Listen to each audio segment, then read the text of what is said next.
Hey, Net Builders, thanks for joining us for yet another amazing episode and another special guest here. We have Tousha Peoples, and she is going to be sharing her story, her entrepreneurial journey as well. But definitely one of the strongest, bravest, and most different and unique guests that we've had on this show. So I'll hand the mic over to you. If you could please introduce yourself to our audience. Hi, everyone. My name is Tousha Peoples. I created a movement about stopping the silence in homes, and I created a course about the signs of sexual child abuse. And a little bit about myself, I am a survivor of sexual child abuse. I've been raped and molested when I was 6 years old, all the way to 17 years old by my biological father. So that what made me created this movement is to get people to speak out, because a lot of people ain't not speaking out in homes, and a lot of people keeping it secret for years and years. And I am part of one of them. I'm just now speaking my story at 33 years old. So, but this is my business, and hopefully get the world out there. Outstanding. And I really, really appreciate you being on here today. Your movement has started gaining so much traction. I was seeing one of your posts, you gonna be having a commercial on BET as well. So I was like, I gotta get her before she blows up. And she's like, who are you? I'm not getting on your podcast. So. Well, yeah, I just talked to one of the guys, like he's a production in Texas. His name is Jermaine, and he, we kind of had a talk and stuff and everything, because he's looking for people to do commercials. And I told him a little bit about my story, and he was like, oh yeah, we got to have you on there, because this need to be talked about, and a lot of people keep it on the hush hush and stuff. And then when I kind of explained what I was doing, he's like, I love it. So they decided they wanted to talk to me, and we still setting a schedule. So we haven't set like a date yet for me to come out there, but I'll be out in Texas and stuff doing my little commercial about my my movement. So I'm excited. Outstanding. I'm super excited for you. And before the camera started rolling, before we went into recording, you were talking about your TikTok and how a video is darn near going viral. And I think that is amazing in a society where every time a woman comes in front of a camera on social media, they want to see a new challenge, twerking, cleavage, stuff like that. But for you to gain the traction that you're gaining, putting something out there that invokes consciousness into society, and for it to start trending and going viral, I think that is amazing.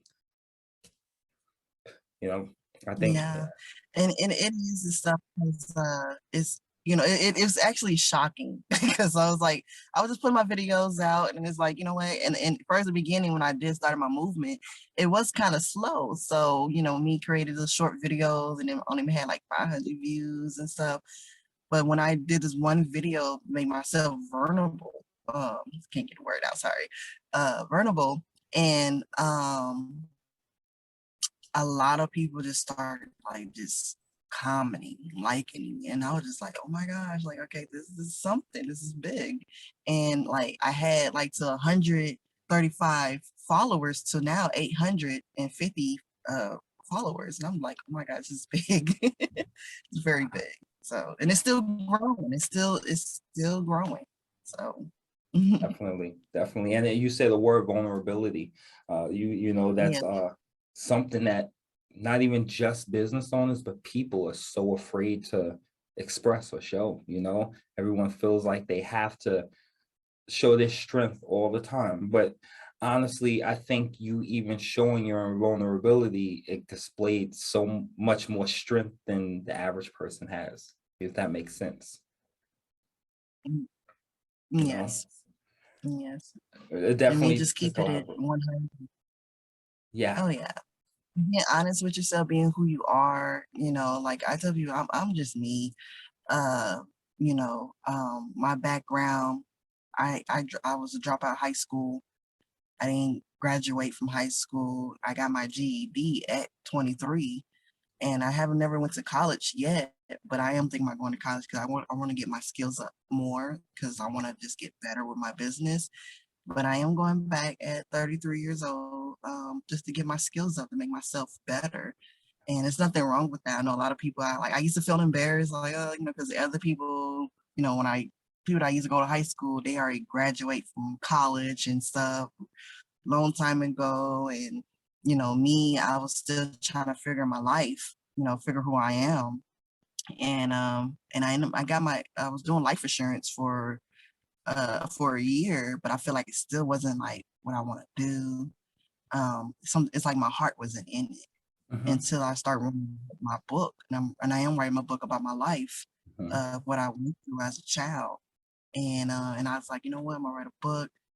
And then some just clicking stuff like, okay, I was looking at courses and stuff, and I'm like, well, what can stand me out than everybody? Because everybody doing courses of credit repair, uh, Airbnb, life insurance, real estate, investing. They doing all these courses, and I'm like, I don't want to do that. Like, but it's like, okay, but nobody don't know the signs. What mhm. I went through, and I was thinking, I'm like, nobody don't know the signs.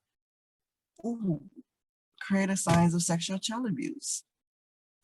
And then I just start researching and also putting my story, because what I went through, and just like, this is what need to be taught in schools and period, like everybody, like Yes. organization. Um, so I just, I started it last year in November, just coming up with something, and I launched it this month actually, and everything. So, and I'm still marketing. So it's going good. A lot of people sharing my posts, which is getting there. But I know it's gonna get like so better soon. Like I feel it in my gut. It definitely stands out, it's Yeah. something that I think a lot of people are afraid to discuss, honestly.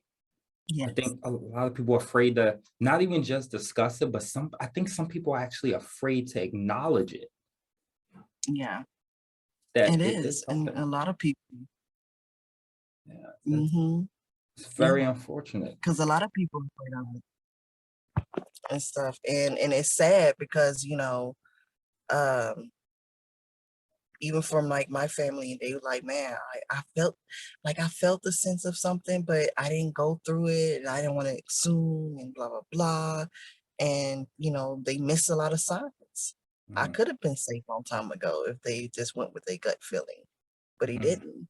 You know, um, but it's a lot, and I find out I thought I was the only one, and I felt that in my heart. Like I was feeling embarrassed, shame, and I was like scared, like to talk to somebody about my situation, because I was like, I didn't want to be judged. So, and also it was just fear in me, because it's been fear in me since I was a child. So I was also that kept the hush hush and everything. But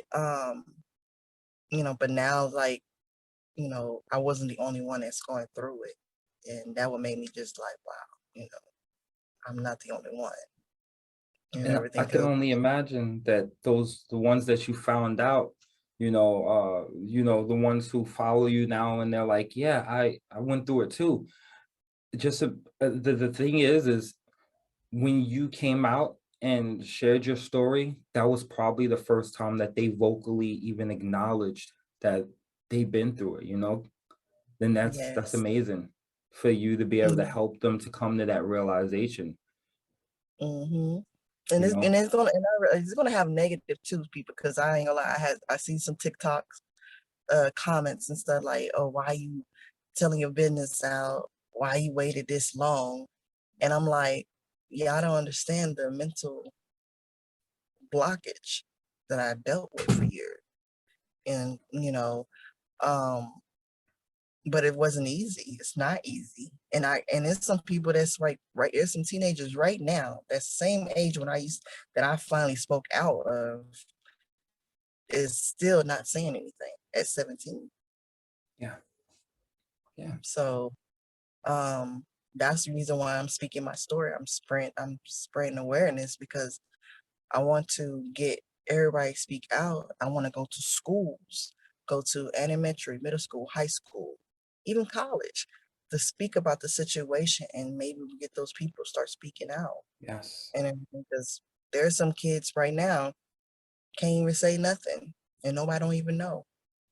And You fear know, like consequence, you know? yeah, they fear a consequence and they're scared. You know, well, if I say anything, I'm gonna get beaten. Da da da da. I said I've been there right where you was, and I understand. You know, and I want to get my and it's like me teaching people the signs. The outcome I want to have is to get actually children to teenagers to speak out to like, yes, this is going on at home. And like if they can't go to the home, they can go to a counselor or a teacher, principal, like sit down, say, hey, I need to talk to you privately, principal or teacher. This is what's going on at home and I'm scared. I don't know what to do, you know, and I hope we can get these kids to come out, you know, because it's sad, you know, and it's very sad. It's very, they make it like it's a taboo to not to speak about it, and which That's is the word. That's the word right there. taboo. And Yes. it's like it should not be taboo. It should be normal to talk about it. Why we gotta put it? Why we gotta be on the hush hush um, to not say anything? You know, Yeah. it's crazy. Because you know that child didn't ask to be born to in the household that they were born in. That's not something they had a decision. It's nothing that they did. They just were born into that environment or that situation, and nobody is gonna help, you know. And I think it's great to educate Hmm. on the signs, but also what those Hmm. counselors, how they should handle it, how they should respond to it. And Yes. you know, don't look at, are you sure this is happening? Are you making this up? You know, make that kid start to Yeah, doubt themselves, you know. exactly. And then it'd be like, you know, maybe I shouldn't say anything because I don't know what to do because they do, and it do be teachers and stuff to be making the kids be like, kind of like think, you know, okay, maybe I might be lying, but no, if it's really happening, Mhm. say something, you Yeah. know, because ain't no child like I don't believe a child will lie, you know, No, especially a 5 or 6 year old. What no. 5 or 6 year old will lie about what's going on at home? Like, no, you know, In a and perfect even world, they shouldn't even know what any of that is about, honestly. they don't know exactly. And then and there are signs like, for example, this mom, she's still going through it right now. She said it happened to her 3 year old. she's she's trying to get her 3 year old to talk. She's they investigating and everything. And 3 year old, you know, she did show the sign. She's told her mom, like mom didn't know nothing until the 3 year old said, yeah, daddy used to touch me down there and tickle me, da da da da. And the mother just No. like, what? You know, 3-year-old does not and make that up. exactly. And it said, yeah, daddy, this my bum bum hurt. That shows a Wow. lot of signs, a Wow. lot of signs. And it said it's coming from not just her dad, her uncle. Wow. So Wow. that's crazy. So mother, she's like, she's crying and she's told me, I said, no, you are making it happen because there's a lot of moms that just brush it off. You put it into stop.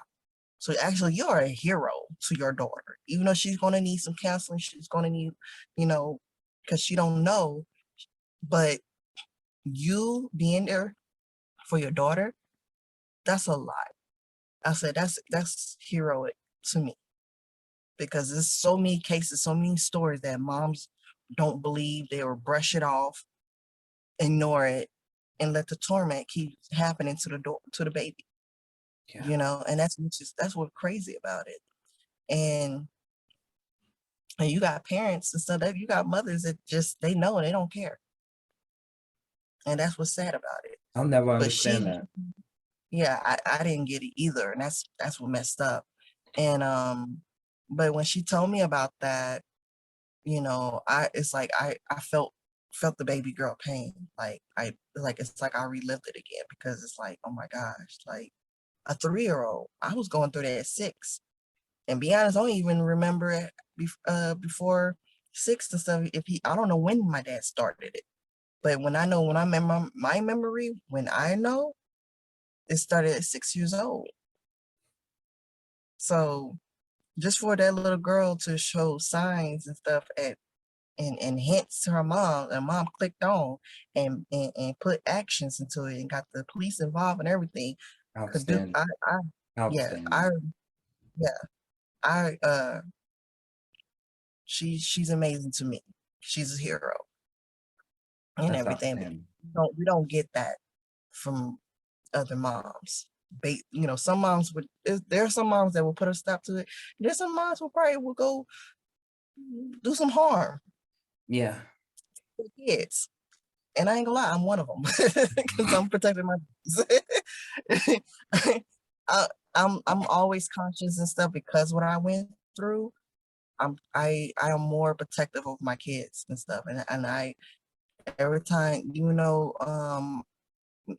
my daughter and me and her father, we not together no more and stuff and everything, but he's a great dad.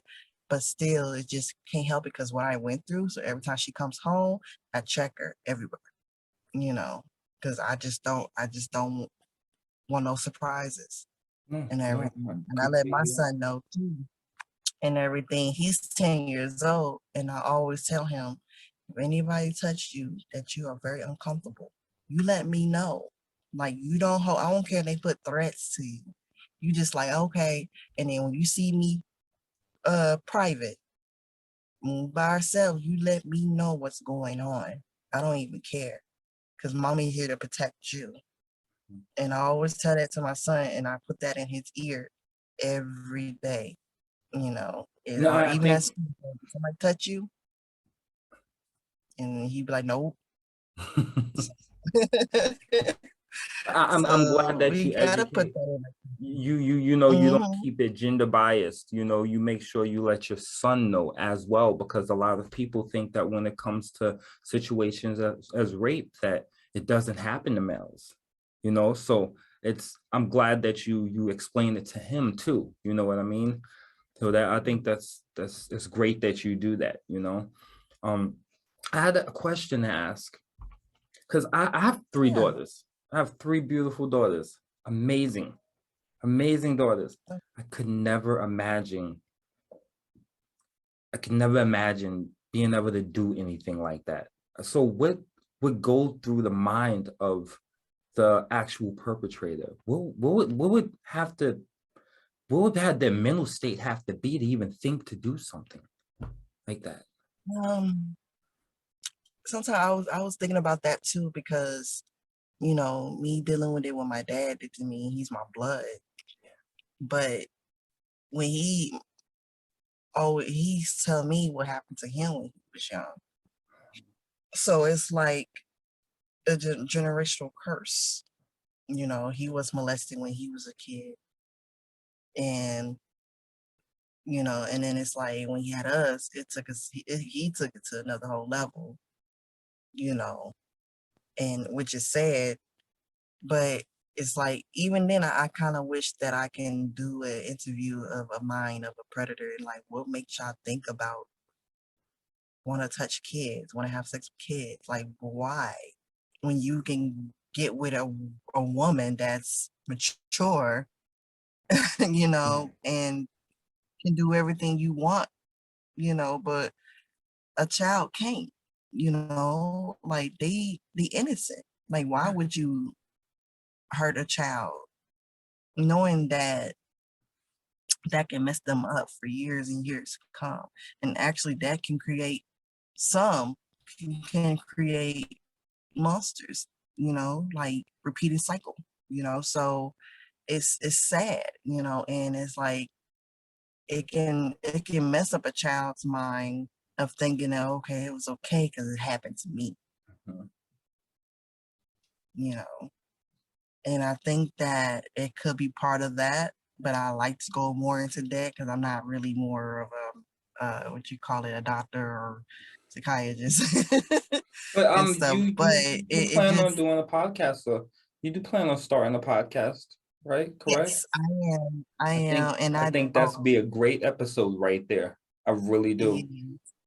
Yeah. Because it would. And I'm definitely thinking about that, like really, because like I have like we are working on the podcast and stuff to get that going, hopefully by end of the year and the next year. And it's so many things like topics I want to talk about because I am going to talk about my I am working on a documentary for myself, and hopefully that leads to a movie.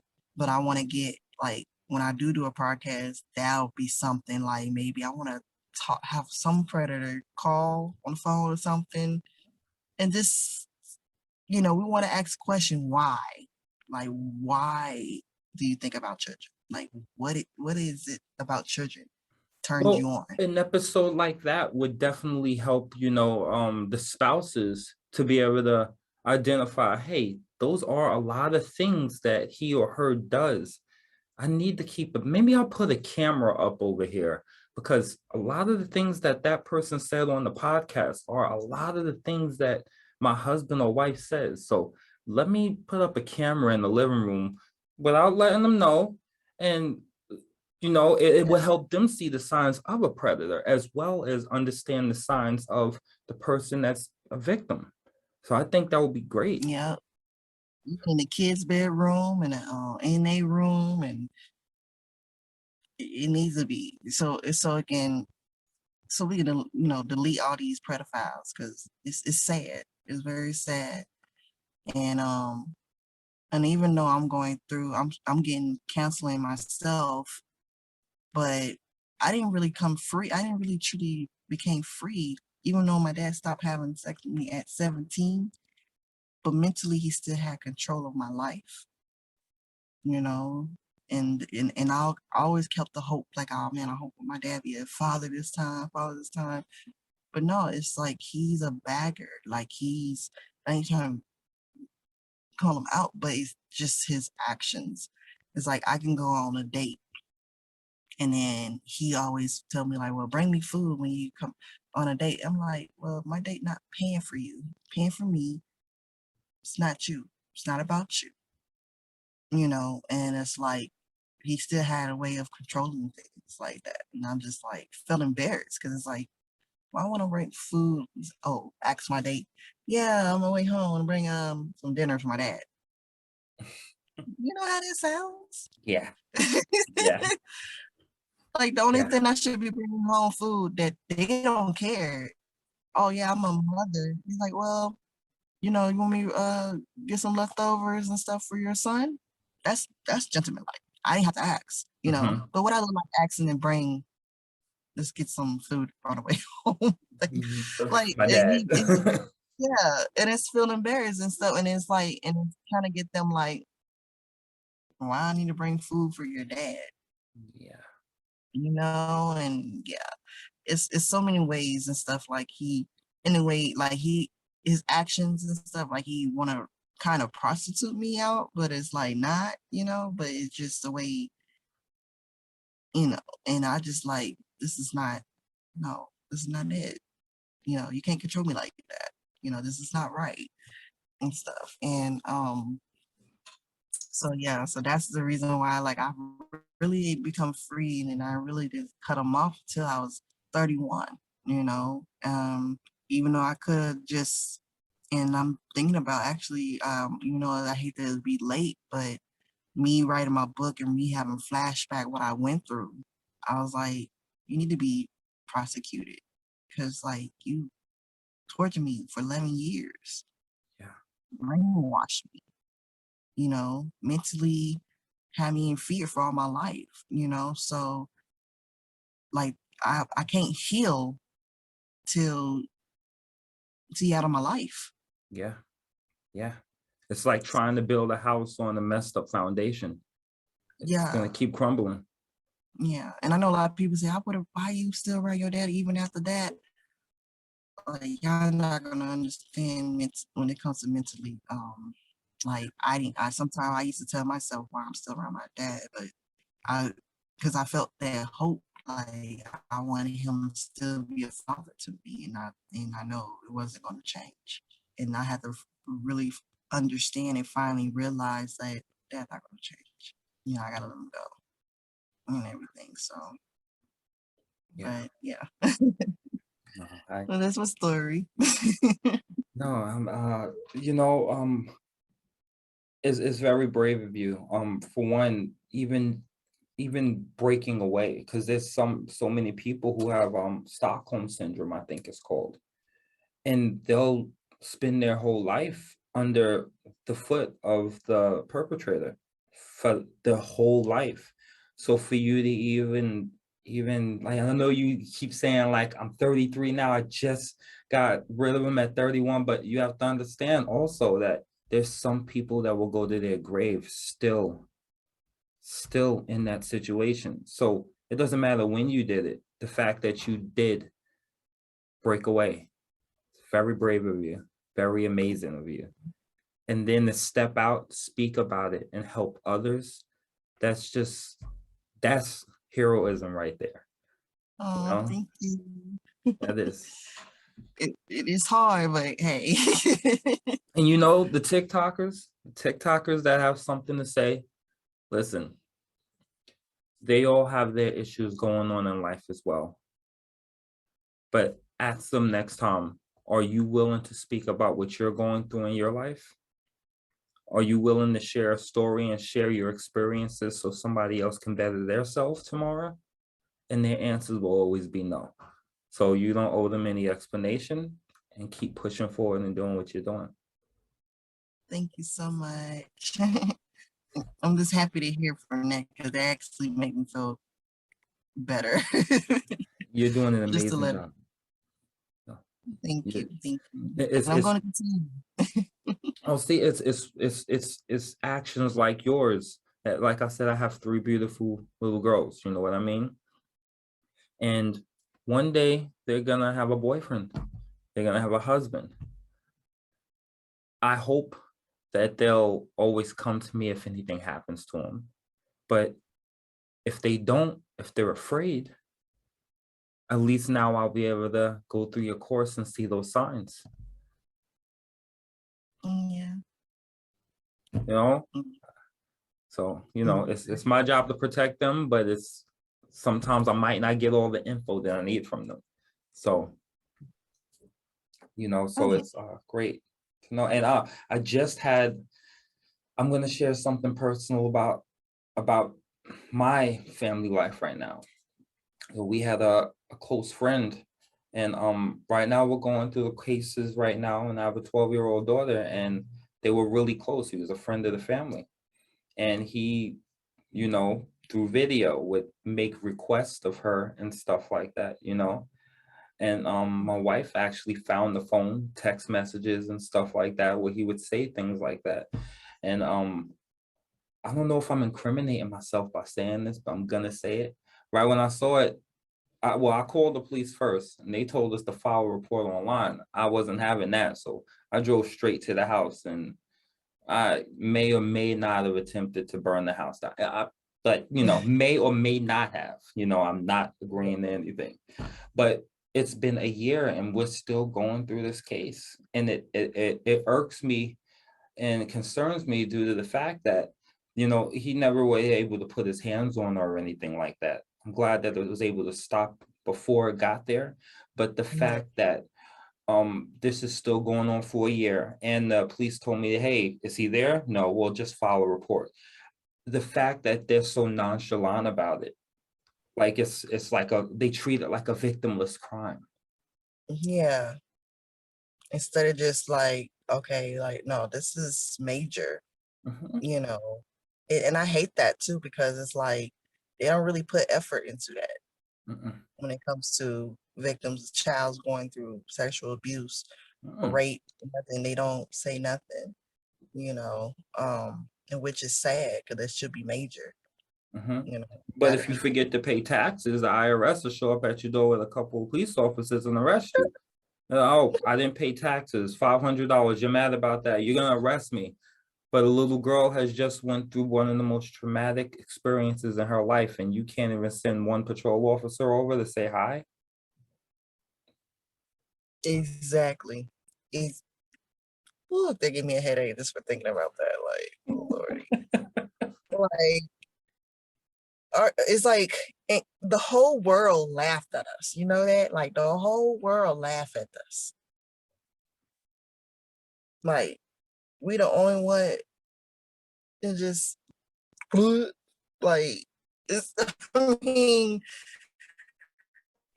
it's crazy, like the laws and all that and stuff and everything, and that's what makes it crazy. Like it just our kids should be number one. Kids should be number one priority. The whole United States, when it comes to kids, should be a priority. But Definitely. we not making kids a priority.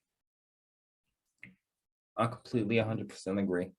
And I think with the movement that you're doing right now, I think that's the first step in changing that. I really Yes. do. I really do. And when I do have an event, you gonna come out there? I'm there. I'm there. I'm there 100%. Yes, because my goal is to, once I get out there and then the funds and everything be right, I'm thinking about throwing my first event about the movement here in Atlanta. So I'll be there. that's, yeah. Be there. So when is the book? When are we releasing the book here? Ooh, I'm still writing. Um, I'm trying to get it done in 2 months because I still have a lot to say in that book.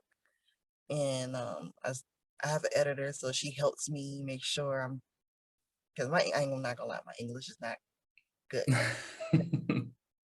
So I'm glad I got an editor that like put me on point and everything. Like, look, this is not you supposed to say. So I love her for that. Her name is Tabitha. If you need an editor, look for Tabitha.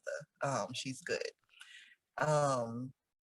So I'm trying to get it done in at least 2 months and everything, because me dealing with being a mother, 2 kids and stuff, and when I do want to be in my zone trying to write, my 2-year-old girl want to be like, oh, attention, yeah, no, she want to jump all over me when I'm trying to type. Like, baby, like, wait. So it's going to take a minute. I might try to see if I can do a trip. I can have a whole week to myself so I can just focus on getting it done. But I'm trying to give myself at least 2 months to get this book done. So after 2 months, June. So hopefully in July, I should be done. And that's my birthday month too. So hopefully that'd be the month that I get everything done. That'll be the best gift ever. Definitely. You thinking about an audiobook as well? Huh? Thinking about audiobook as well? Audiobook? I ain't never thought about audiobook, but yeah, I think do audio, Audiobooks? paper book and stuff. So I probably hire Audiobooks are somebody. amazing. Yeah. Yeah. So yeah, I definitely will. I'm trying to get everything. If anything can help me get it out and stuff, and I'm down for it and everything. And I got a marketing team that will market my book and stuff. So yeah, I'm excited, and I can't wait to do this commercial. And I think when this commercial and stuff and everything is gonna it's gonna take off. So I'm nervous at the same time because I'm still 2 moms, still trying to make I'm struggling with the income, but I know God got me and everything, and I know my blessings is coming, and me just keep speaking my story, my truth, it's gonna happen. Definitely. I see it. It's definitely gonna come together. Everything's gonna come together. Oh yeah. Definitely. So how can our viewers get in touch with you and the Silence in Homes movement? They can find me on Facebook and Instagram at Silence in Homes. And TikTok, same thing. You can find me on TikTok as well at Silence in Homes, and just be on the lookout. I'm be doing some contents and making some short films soon. So just be on the lookout and follow and support. Definitely. And I'm gonna definitely have those links in the description for this video as well. So then, people can get in touch and they can definitely support the movement. And I know there are a lot of people out there that once they're aware of what you're doing, they're going to definitely want to support. Thank you so much and stuff. And I'm looking forward to it, and I'm excited. So Outstanding. So I'm going to we're about out of time now. So I thank you so much for being on the show today, Tousha. This is amazing episode and you are an amazing individual. So keep fighting and keep pushing forward. thank you so much. All right. And Net Builders, thank you for joining us for another episode. And until next time, keep networking and keep building. Take care.